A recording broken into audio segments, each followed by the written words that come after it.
Lo que te voy a contar hoy es una historia real, lamentablemente. Más que una historia, es una realidad que puedes ver en lugares como Venezuela, Cuba y la Argentina pre-Milei. Lo que te narraré es lo que sucede cuando se le da el poder a gente que no sabe nada de economía y sigue recetas que han fracasado una y mil veces en toda la historia. Así es, te hablaré del primer gobierno de Alan García.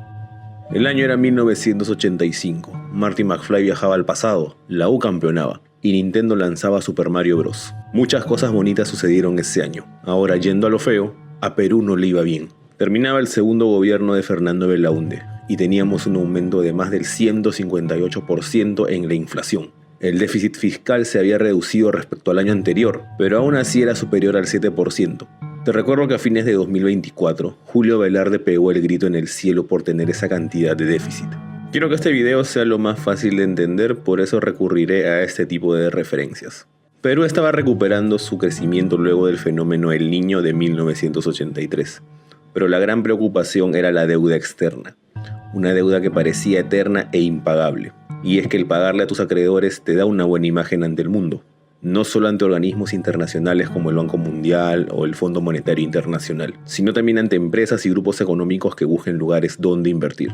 Si no pagas tus deudas, no inspiras confianza y nadie se animará a invertir un centavo en tu tierra. No era un escenario fácil, todo lo contrario. Se requería de un líder que supiese tomar las decisiones adecuadas, o por lo menos rodearse de gente que sí, para estabilizar la economía.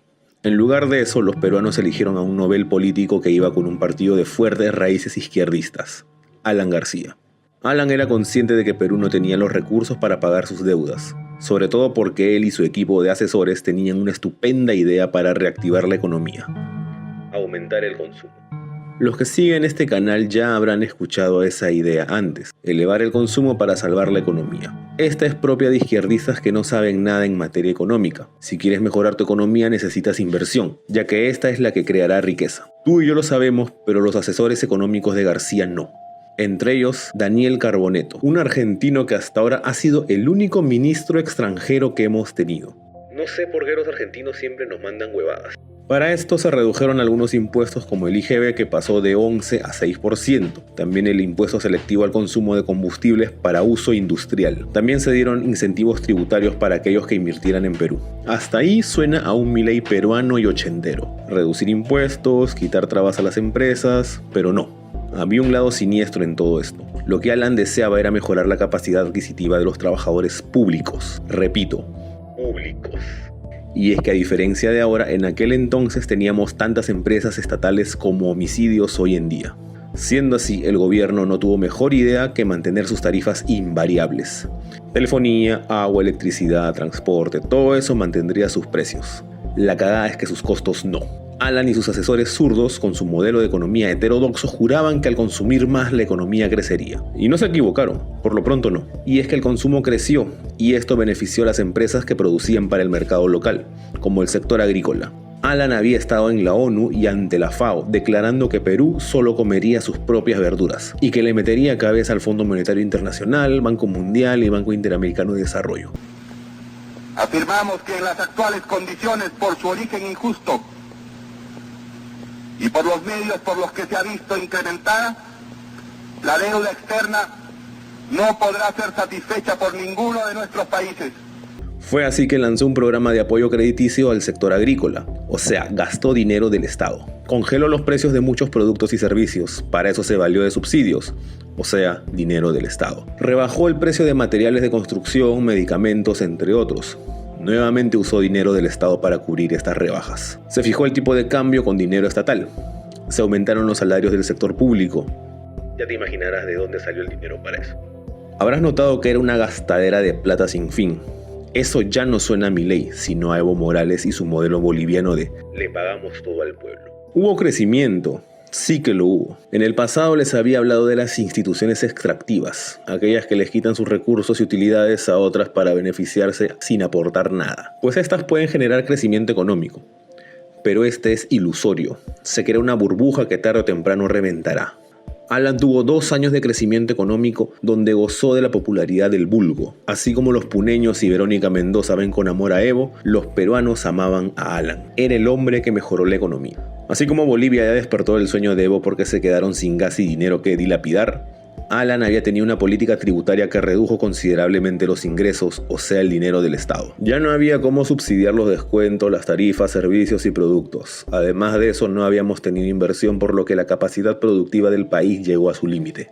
Tanta fue la desatención de los sectores realmente productivos de la economía que hubo incontables huelgas. Una cosa interesante que encontré es que estas eran pacíficas, no tomaban aeropuertos ni incendiaban comisarías, y aún así incomodaban al gobierno. Puede que te preguntes, ¿por qué las protestas de los castillistas no afectan al gobierno? Es que las protestas del gobierno de Alan eran de parte de trabajadores. Repito, trabajadores. Un día que marchaban no se producía. En cambio, los castillistas son puros vagos que no aportan nada significativo a la producción y por eso a nadie le importa sus protestas. Es por ese motivo que tienen que recurrir a acciones terroristas como la toma de aeropuertos y eso. Pero volvamos al gobierno de Alan, que se quedó sin recursos. En ese escenario muchos países recurren a préstamos en el extranjero para poder salir del paso. Perú no tenía esa opción. Teníamos más deudas que don Ramón y Alan le había dicho al mundo que esas deudas las pagaría su abuela. La gente no era cojuda y sospechaba que se avecinaba el caos. Por eso muchos optaron por lo que hice cuando llegó Castillo al poder: comprar dólares. Así como el papel higiénico en la época del bicho, los dólares empezaron a escasear. El INDI, nuestra moneda de entonces, pasó a tener un valor semejante a los bolívares actuales. En resumen, Alan aumentó los gastos del Estado y a la vez redujo sus ingresos, el resultado un déficit fiscal que crecía con más fuerza que los niños peruanos en su gobierno. Al haber aumentado el consumo, más no la capacidad productiva del país, los bienes empezaron a escasear. Y ya sabes lo que sucede cuando un bien se vuelve escaso. Su precio sube. Todos los precios subieron a niveles venezolanos. Vivíamos en hiperinflación. Alan estaba desesperado, no sabía de dónde sacar plata.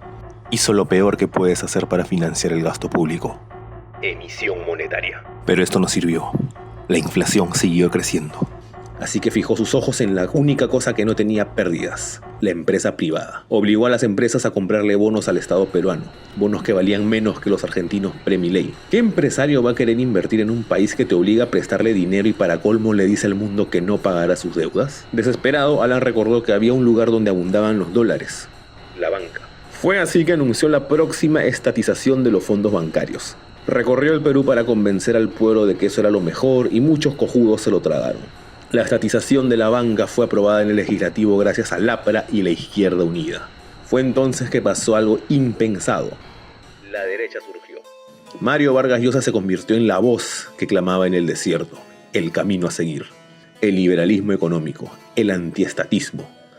Alan no pudo ejecutar la expropiación de los fondos bancarios. Eso habría sido el acabose, por lo que se vio en la necesidad de volver con el rabo entre las piernas al Fondo Monetario Internacional, Banco Mundial, Banco Interamericano de Desarrollo, a pedir dinero. Solo el Fondo Monetario Internacional se comprometió a buscarle un préstamo para el final de su gobierno. Hasta entonces, su nuevo ministro de Economía le dijo que le baje al gasto. Él no quiso porque sabía que la gente se le vendría encima. Así que decidió fijar precios, controlar cantidades. Y ya saben lo que sucede en esos escenarios: mercados negros. Fueron días difíciles. Alan aprendió que los modelos heterodoxos no servían y 20 años después volvió, pero sin intenciones de experimentos cojudos en la población. Se tardó, pero aprendió que el Estado no podía ni generar riqueza ni administrarla. Lástima que muchos peruanos en 40 años aún no han aprendido esa lección. No he hablado de los terrucos ni la corrupción porque esos son temas en los que no soy especialista. Puede que algún día les dedique un video, pero lo de hoy era exclusivamente materia económica.